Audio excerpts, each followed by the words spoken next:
Her comments caused no public outcry. In fact, the Holocaust of 500,000 Iraqi children is positively admired by the United States government. When you consider less than 8 months later, President Clinton appointed Albright as Secretary of State.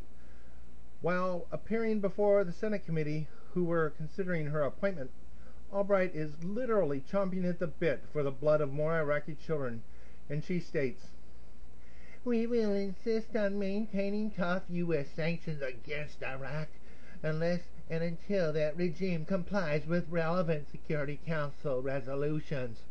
Oh boy. In 1997, an Army mechanical engineer, Ashkenazi Jew David A. Tenenbaum, inadvertently gives classified military information on missile systems and armored vehicles to Israel's officials in New York Times, 20 February 1997.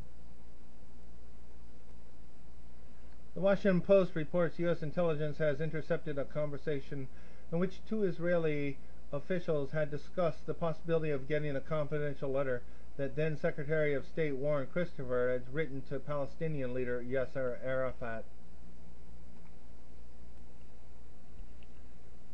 One of the 2 Israelis, identified only as Dove, had commented that they may get the letter from Mega, the code name for Israel's top agent inside the United States.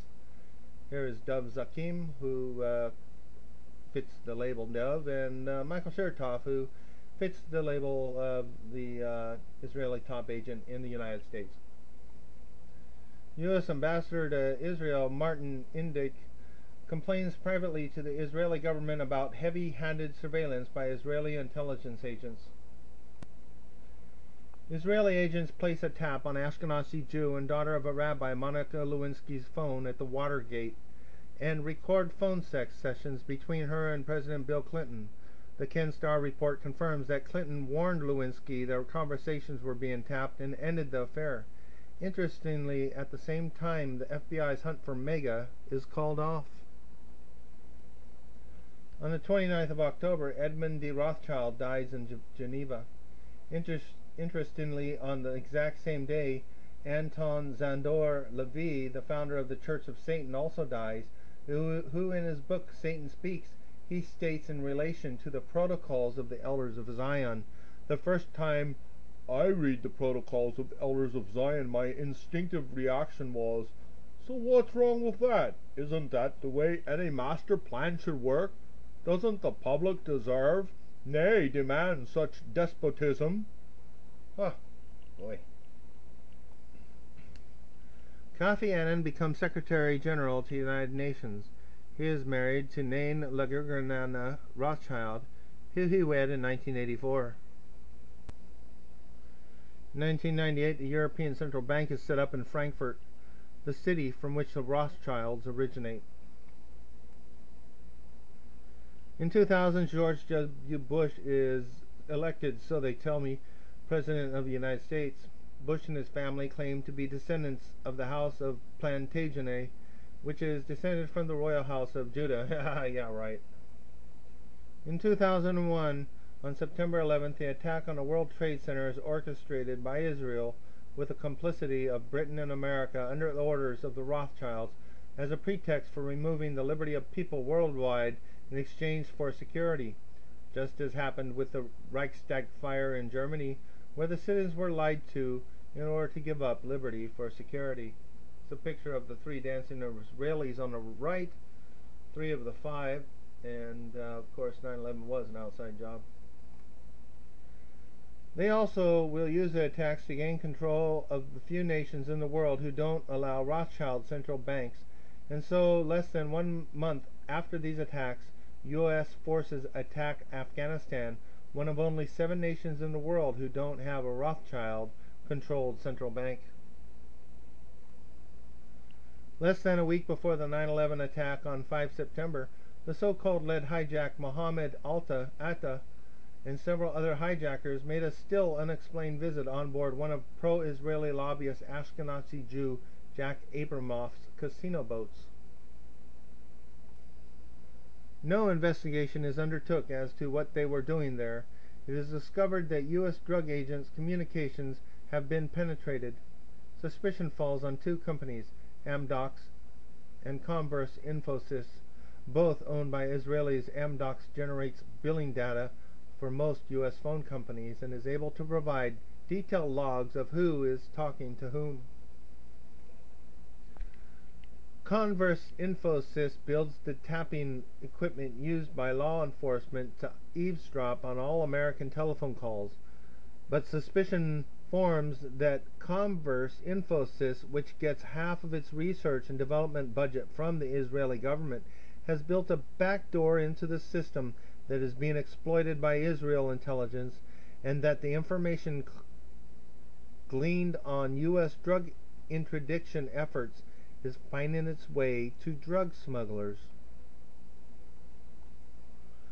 The investigation by the FBI leads to the exposure of the largest foreign spy ring ever uncovered inside the United States, operated by Israel.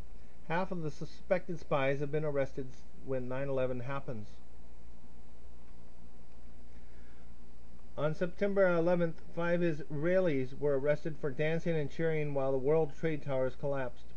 Supposedly employed by Urban Moving Systems, the Israelis are caught with multiple passports and a lot of cash. 2 of them are later revealed to be Mossad. As witness reports track the activity of the Israelis, it emerges that they were seen at Liberty Park at the time of the first impact, suggesting a foreknowledge of what was to come. The Israelis are interrogated and then eventually sent back to Israel. The owner of the moving company used as a cover for the Mossad agents abandons his business and flees to Israel. The United States government then classifies all the evidence related to the Israeli agents and their connections to 9/11. Why this cover-up? All of this is reported to the public via a 4-part story on Fox News by Carl Cameron. Pressure from Jewish groups, primarily AIPAC, forces Fox News to remove the story from their website. 2 hours prior to the 9/11 attacks, ofthe, an Israeli company with offices just a few blocks from the World Trade Center towers, receives an advance warning via the internet. The manager of the New York office provides the FBI with the IP address of the sender of the message, but the FBI does not follow this up. The FBI is investigating 5 Israeli moving companies as possible fronts for Israeli intelligence. It is revealed that prior to the attack, millions of dollars of put options on both American Airlines and United Airlines were traded. The FBI had promised to follow the purchasers up, but have never revealed their findings. That is because this would lead directly to Israel, the state behind the 9/11 attacks. Following the World Trade Center attack, anonymous letters containing anthrax are sent to various politicians and media executives. Like the 9/11 attack, this is immediately blamed on Al-Qaeda until it is discovered that the anthrax contained within these letters is a specific type of weaponized anthrax made by a United States military laboratory.